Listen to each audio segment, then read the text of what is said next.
இதுவரைக்கும் திரு ஸ்டாலின் உதயநிதி ஸ்டாலின் தான் இருந்தாங்க.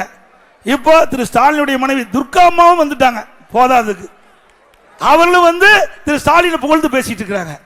ஆக நாட்டு மக்கள் இவர்களை புகழ்ந்து பேசவில்லை, குடும்ப மக்கள் தான் திரு ஸ்டாலின் குடும்பத்தை புகழ்ந்து பாடிக்கொண்டிருந்தது, புகழ் பாடிக்கொண்டிருக்க என்பதை நாம் இந்த நேரத்தில் அறிந்து கொள்ள வேண்டும் என்று கேட்டுக்கிறேன்.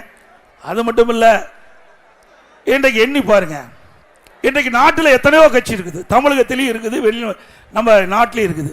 எந்த கட்சியிலாவது இப்படி குடும்ப ஆட்சி நடக்கிற கட்சி ஏதாவது இருக்குதா? இருக்குதுங்களா தமிழ்நாட்டில்? இன்றைக்கு கட்சியிலும் சரி இல்லது ஆட்சி அதிகாரத்திலும் சரி திரு கருணாநிதி குடும்பத்தை சார்ந்து தான் வர முடியும். இங்க பாருங்க, திரு ஸ்டாலின் முதலமைச்சர், உதயநிதி ஸ்டாலின் துணை முதலமைச்சர், திருமதி கனிமொழி அங்க மக்களவையில் அதுக்கு தலைவர். ஏன் அந்த கட்சியில் வேற எம்பி இல்லையா? ஆக திருமதி கனிமொழி மக்களவையில் அந்த குழுவுக்கு தலைவர் அவர். ஆக எல்லாமே குடும்ப உறுப்பினர்கள் தான் ஆட்சியிலும் இருக்க முடியும், அதிகாரத்திலும் இருக்க முடியும், கட்சியிலும் இருக்க முடியும். அப்படிப்பட்ட கட்சி மீண்டும் ஆட்சிக்கு வர வேண்டுமா?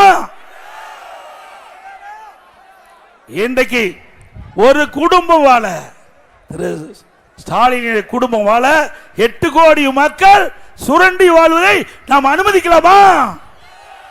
8 கோடி மக்களை சுரண்டி ஒரு குடும்பம் பிழைத்துக் கொண்டு இருப்பதற்கு பிழைத்துக் கொண்டிருக்கிறது. இதற்கெல்லாம் முடிவு கட்டுகின்ற தேர்தல் 2026 சட்டமன்ற பொது தேர்தல். முடிவு கட்டுவீங்களா?